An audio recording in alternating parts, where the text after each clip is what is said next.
Forced to work from home by your employer? Laid off or feeling depressed at home? Do you want to make money working from anywhere? We'll show you how to do it from your couch. It's time for another episode of the Work From Home Show. Coming to you from their homes in Austin, Texas and Tampa, Florida, here are your hosts, Adam and Naresh. Welcome back to another episode of the Work From Home Show. I'm Naresh with Adam. Hey, everybody. The third person on the line is Wayne B Titus III, CPA, PFS, AIFA. I'm not even sure. Maybe he can explain what PFS and AIFA are. But he's the founder of AMDG Financial and AMDG Business Advisory Services. He worked in two large accounting firms and had Fortune 50 clients. AMDG Financial has assets of more than $150 million and integrates tax, financial, and investment strategies. The reason why we brought him on is because he's a best-selling author of The Entrepreneur's Guide to Financial Well-Being. Wayne is an expert on not just entrepreneurship, small business, but he can also help people starting their own businesses, the tax benefits, implications, the CARES Act, what's going on right now with the CARES Act, who's eligible for certain things. He's here to break all that down with us today. So Wayne, welcome to the Work From Home Show. Naresh, Adam, thank you so much for having me on this show. I'm looking forward to our conversation. Well, let's first start. Give us a little bit of your bio. I know I read your bio, but first start with the question that I already asked. What is a PFS? What is an AIFA? And tell us a little bit about your background and your resume. Sure. Well, I'm a CPA, and PFS is Personal Financial Specialist. It's actually a special accreditation, a sub-accreditation of my Certified Public Accounting certification. So it's part of that, but basically that Personal Financial Specialist is somebody that specializes in understanding financial planning, the impact of taxes, estate, trust, insurance, basically the whole gamut, wealth management, the whole gamut of what you might expect from an advisor as it relates to finances. The AIFA accreditation, that's from the Center for Fiduciary Excellence and FI360. They're an organization that certifies that firms are following fiduciary processes. My firm, AMDG Financial, achieved that certification as a fiduciary firm back in 2007. So we've had that accreditation actually for 13 years as a firm, and I'm one of the people that can go out and look at other firms to determine whether or not they should achieve that accreditation. So AIFA is like it's like my CPA for reviewing investment advisory firms. And if you weren't a best-selling author, I'd still call you the king of the acronym. Yeah, well, it's kind of an alphabet soup there. I never thought that I'd have so many letters after my name, and so whatever. Well, I don't know if our listeners know this, but I actually have one of my degrees undergrad is in accounting, and I just never went into the profession because I thought I could make money in other kind of more fun ways, at least for me. But the PFS and AIFA, so I know what's involved in the CPA, and I decided not to pursue the CPA because of what I just said.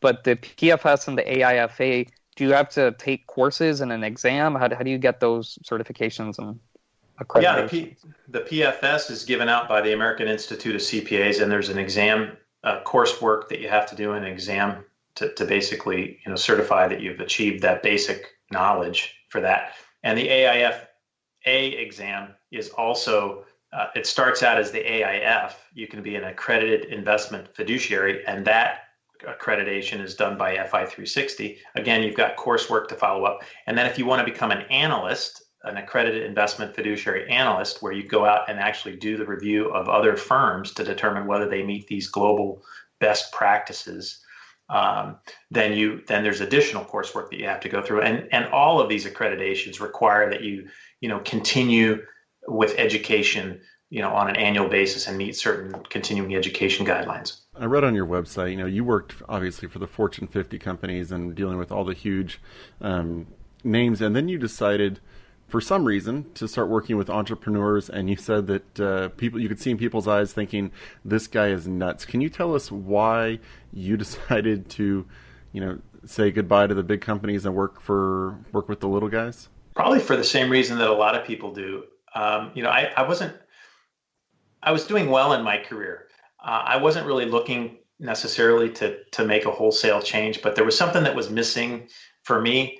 I watched Enron collapse. I wasn't anywhere close to that engagement or anything, but Enron collapsed, WorldCom, we had 9/11, my father-in-law passed away. There was a lot of other, outside forces pressing on me, and it got me thinking, what am I doing with my life? My wife likes to say I had my midlife crisis early. But that was the whole thing. I was trying to figure out, what am I doing? Who am I serving? And it started for me a period of kind of introspection, meditation, and prayer, and ultimately a realization that I needed to be doing something else. And when I started to explore that, I was open to kind of any opportunity that might provide me that sense of accomplishment and making an impact in people's lives.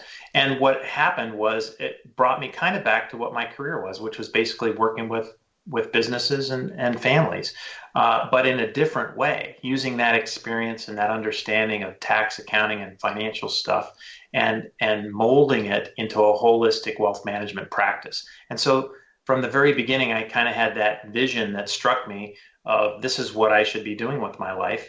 And I structured the firm. I started to design best practices in my investment advisory firm.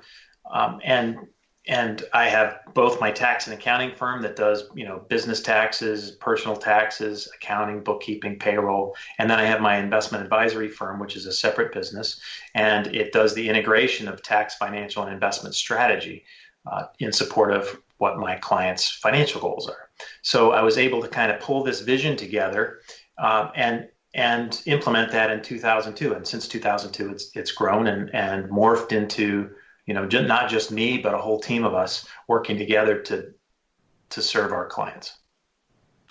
Just curious, you brought up 2000 or post.com, bubble burst, 9/11, Enron. Were you working at Arthur Andersen at the time? No, actually, I was working. I worked for Ernst & Young, and then Coopers & Lybrand, and Coopers & Lybrand merged with PricewaterhouseCoopers. So it was kind of interesting. When I was working with Ernst & Young, I came in after the Ernst & Winnie Arthur Young merger. So I got to see kind of the aftermath of that in public accounting. And then, I was at Coopers and saw the Pricewaterhouse merger. And so I actually got to see a number of these very large firms merge together and what happens after a merger. But no, I wasn't working with Andersen. I did know some people that worked over at Andersen, and obviously the Enron thing was kind of the nail in the coffin for that firm. Well, talking about kind of that inflection point of 2001, 2002, that's what it was for you. It was an inflection point. And I think many, or really maybe all of our listeners right now, are facing their own inflection point with the virus lockdowns. By the time this episode airs, unemployment is going to be above 25%.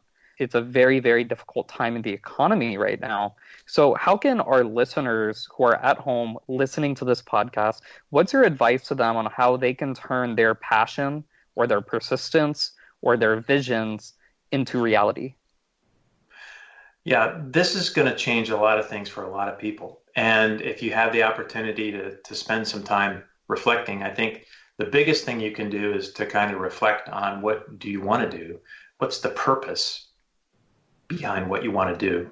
You might think you might have a specific talent or a skill or something that you can use, but I think ultimately you have to really understand what your purpose is. If you know what your purpose is, then you can design the vision for what that future business might look like, or what you want to deliver, right, in that vision of the future. And then you can kind of step back and decide, okay, what's going to get me there? What are the guiding principles that I want to follow? For me, I had some very specific ones, but what are the guiding principles that you want to follow? And then specifically, what are the values that you want to stand for? And then you can develop the strategy to get you from here to there. And then you can focus on the tactics. What do I need to do in the next 90 days to get me to that next point that by the end of 4 quarters is going to get me to the end of this year, moving me towards that ultimate vision. So what do you consider the most important first step that people can take if they're wanting to go on this journey? I think definitely putting together what that vision is. Recently I went through an exercise where it's a visioning exercise. Ari Weisbig, actually from Zingerman's Deli. I don't know if you've heard of Zingerman's and the Zingerman's business family of businesses, community of businesses, but he does a visioning exercise, and basically, you envision yourself some point in time in the future. Maybe that's 10 years down the road or 15 years down the road, and then reflecting backwards. What have you accomplished over that 15 years? And just writing. It's a writing exercise, sitting down with a pen and a paper, putting yourself physically someplace. I started mine by saying, I'm on the couch in 2027. It's Christmas Eve, and I'm looking at the lights on the Christmas tree, and I'm reflecting back over the last 10 years. And you just start writing, and you just keep writing. It's called a hot pen exercise. You just write out everything that you want to have accomplished by that period of time. And then when you're finished, then you sit down and I actually talked to my wife about it, and I actually walked her through the same exercise. So we did this together. What's your vision? What's my vision? And then we talked about what our visions were together. We tried to find the common ground, and then also to understand the differences. And then we basically put together, a kind of a 1-page personal plan where you start to say, okay, here are the things that I'm definitely going to accomplish by that period. From my vision, here are the things that I need to accomplish, like in the next year, to get me towards that vision. Here are the things that I need to do in the next 90 days, right? So it's really visioning, I think, that's the most important, because the vision is what drives you to accomplish what's important to you. If you don't have the vision, then you don't really know where you're going. Yeah. So you follow Napoleon Hill's advice of whatever the mind can conceive and believe it can achieve. Absolutely. I think that's a great way to put it, and a good thing to follow. Yeah, that's also called the law of attraction, if people have seen the movie or read some of the self-help experts. But the vision that you talk about, I think that's something I subscribe to. And even when my wife got pregnant and I started thinking about wills and trusts and all that good stuff, an important thing to think about is vision in personal life and in family, not just with business and money, but what kind of family do we want to be? What kind of father do I want to be? How do I want to raise my kid? How do I want my kid to turn out? How do I want society to view our family or my kid? I just think that's very important, so that everyone's on the same page, and something that families and couples should talk about before they even get married. I totally agree with you. One of the things that really drove me in moving away from my career, with a Big Four accounting firm, was I wasn't feeling like I was making a contribution. And for me personally, I had a problem with that. And so it was really my personal, kind of the absence in my personal life. I wanted to spend more time with my family. I was working 2,600 hours a year, 3,200 hours a year. It was a lot of work, and I was sacrificing a lot of things. And it got to the point where I just didn't want to do that anymore for wherever that was going to lead me. So I had to reimagine what I could do.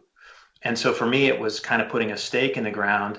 The 4 things that I kind of focused on was, if you can see it in my logo, there's actually a circle, and it's got 4 quadrants. And those 4 quadrants to me were, the importance of being grateful, of nurturing my family, of sharing my gifts and my talents with my community, and giving back really from the, kind of the first fruits of what I can create. And so for me, it was a balance that I was trying to achieve with those 4 quadrants. Life doesn't work in a straight line. You get curveballs thrown at you all the time. And so you can't possibly be in perfect balance, no matter what you think that balance might be for you. You can never remain in perfect balance. The ground underneath your feet is always shifting. So you have to be willing to understand you're not going to be in perfect balance, but you can strive to achieve that whatever that balance is for you. That's really what drove me to start my business. In your opinion, what is the point that people kind of should reach before they consider getting like a business coach to help them? Yeah, it's kind of funny because I never had a business coach when I first started my business. And over the years, I have met a number of people that became mentors of mine, some of which I paid because, I was paying them for the services they were providing me. One of them was a good friend of mine, John Melchinger. He was a marketing coach. I met him at a presentation. He's since passed on, but he was probably the most impactful person in my business career. And my dad's a business person. I learned a lot from my father and my grandfather in business. But John was very impactful. And over the years, I was kind of doing it on my own. Most recently, I got connected with an organization called Entrepreneurs Organization, and I found out they have a program that was called Entrepreneurs Organization Accelerator. And Accelerator was something I was asked to go and speak with. And Accelerator is a program for businesses below $1 million a year that are trying to grow a business to be at least $1 million a year within a 1 to 2 year period. So they're trying to accelerate their business. And so I was asked to go speak to them about starting my business and doing that. And they said, I said, well, I don't know anything about the program. They said, well, come and you can sit in and see what it's all about. I thought, okay, that'll be interesting. And I showed up, I sat through the facilitated session, and I never left. It's a 1-day quarterly meeting that occurs, and it's facilitated, and it got me to focus on my business. Even though I was in the EO organization, the accelerator program was a huge value to me. And as a person that had been in business for 14 years, probably at the time, 15 years, I couldn't believe the value that I got out of that. And that in essence is a coach. A coaching process. So I think I underestimated the value of having a coach early on when I started my business.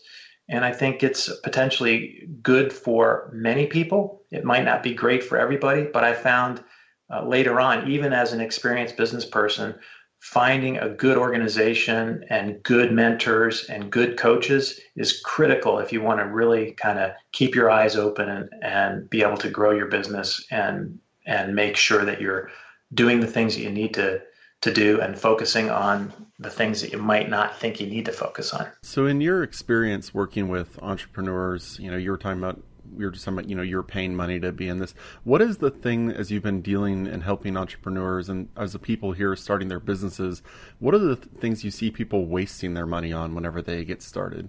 Like, have you seen any kind of habits of people who fall victim to anything or kind of any things they invest in early that they shouldn't? Yeah, I think the things that I've seen that are the most disruptive is jumping in too quickly without really thinking about it. Maybe being on the bleeding edge of technology instead of the leading edge. It's important to know and understand how you're going to use technology and to use it to your advantage. But if you don't have a good plan for it, you might be putting yourself in harm's way by going in that direction too soon. I've seen that happen. I'll give you a quick example from my own because somebody recently asked me, what's one of the biggest mistakes you made when you started your business? In 2003, I acquired a tax and accounting practice, and I closed on it September 30th. And if you don't know much about the accounting season, most of the books and records and most of the work is finished by September 30th. And there's a little bit of a lag of activity between October 1st and December 31st until busy season kicks up again, in January and February. And I acquired this tax and accounting practice, and there was 4 employees to the practice, and they were full-time employees. And I'm a CPA. I understand cash flow. But what I wasn't really anticipating was the day that I took over is the day that payroll started. And we didn't have a lot of work. And it was like a 30, 60, or a 90-day lag in cash flow. And so all of a sudden I have payroll coming due, and I don't have any income to cover the payroll from the business. So I have to put things on a personal credit card to kind of float by. That was a big lesson for me, because even though I had done my analysis, I had looked at things, it never occurred to me that I wouldn't have the cash flow to support payroll. Wow. So I think there's things out there that can really hurt you if you're not learning from the experience of others. Yeah, Wayne, talking about the whole business coach aspect again, I think this term is new to a lot of our listeners. Adam and I know it because we're coaches ourselves. We're real estate investment coaches. Mm-hmm. But I think for employees who are working from home for the first time, or just kind of corporatists in general, they don't even know what a business coach is. So what exactly is a business coach? What does somebody in this profession do? What is their background? What qualifies them as a business coach? And how much do they charge for their services? And how do you know if it's worth it to pay them for these services?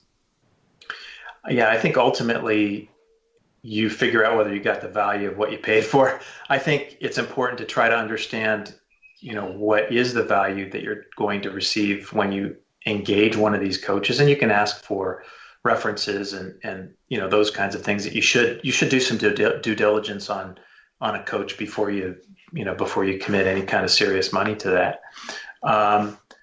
But I think a coach is somebody that can help you think about things in a different way, or challenge how maybe you're thinking about them, right? They try to open your mind to seeing things from a different perspective. I think many times when people start their businesses, they think it's all going to be, ice cream and cake or whatever. I mean, this is hard work, right? It's not easy. And in fact, it can be a lot harder than what we even thought it could be. So it's important to know what you're going to get out of that relationship before you spend good, hard-earned money for something that may not be of value to you. Typically, you're going to find a business coach has experience running their own businesses and has been successful in their careers. So knowing and understanding what they've done is an important aspect of things, that they have a process that they use to do that, that they have the ability to talk about areas like cash, and cash flow, people and human resources aspect of things, strategy, understanding how to design a business strategy, understanding how to define vision and values, and helping you kind of do that. And then execution, working through how do you actually implement these plans? So how does the rubber hit the road? There's a couple of great resources that I love. Vern Harnish wrote a book called Scaling Up, another one that he wrote that they call Scaling Up like 2.0 of Rockefeller Habits. I don't know if you've heard of Rockefeller Habits or not. Rockefeller Habits is a great book because it outlines some specific things that John Rockefeller did and that you should consider doing kind of in your business as you grow your business. And then Gino Wickman wrote a book called Traction. And it talks about the entrepreneur's operating system, having a process, right? So Vern Harnish has a process. Gino Wickman has a process. There's a lot of coaches out there that have processes. Accelerator uses Vern Harnish's resources, and sometimes they pull in Wickman's resources. These kinds of things kind of open your eyes to some really simple tools that you might consider when you're building and designing your business. Got it. So business coaches, in my experience, they tend to charge retainers. Now, you're a fee-only fiduciary advisor. So can you talk, I like fee-only fiduciary advisors because to me, those types of advisors and coaches, their loyalty is to their clients. So can you talk a little bit about kind of the business model there? Yeah, sure. We're a fee-only advisor. So when we integrate tax, financial, investment strategy, we're not selling financial products, and we're not getting commission for that. We are a fiduciary when we design and make recommendations on allocations and when we design plans, and we're a fiduciary when we select a product in the marketplace. That product doesn't pay us. Being a fiduciary means you put your client's interest first. You don't think about your wallet. And so when you're a fiduciary, you have that legal obligation to hold your client's interest above anything else. And so many people don't understand that when you're dealing with an investment advisor or other financial advisor or an insurance person in the industry, typically you're dealing with somebody that's receiving commission and they're held to a different standard of care. They're not held to the fiduciary standard of care. They're held to the suitability standard of care. And the suitability standard of care is basically just making sure that the product is appropriate for you. Well, being appropriate for you is different than being in your best interest. Doesn't mean they're going to necessarily intentionally harm you, but they are not necessarily required to look out for the best product for you. Then there's a hybrid firm, the one that kind of sits in between the two bookends of being a broker, or dealer, or an insurance agent and being a fee-only advisor. There's the middle kind of gray area, which is fee-based advisors. They kind of split their duty. They lean to the brokerage side when they're selling products, and they lean a little bit to the fiduciary side when they're giving advice on allocation, but they're not completely fiduciaries. They kind of feel like that because the advice that they're giving sounds like it might be in your best interest. And as it relates to allocation, they may even be required to give it in your best interest. But when it goes to selecting products into your portfolio, they're selling products and they're not held to the same standard. So they kind of wear these two hats. In my book, there's a diagram that we talk about. It's like, if you sat down at the desk across from somebody and they had the fiduciary hat on, and then they started talking about products, they'd take off the fiduciary hat and they would put on the suitability hat. Then you would know when their duty or their responsibility to you is shifting. That's seamless in the marketplace. When you sit down from somebody, you never know when the fiduciary divide ends and the suitability divide begins as a consumer. So that's why I think for most people, they decide when they know and understand this, they only work with fee-only advisors.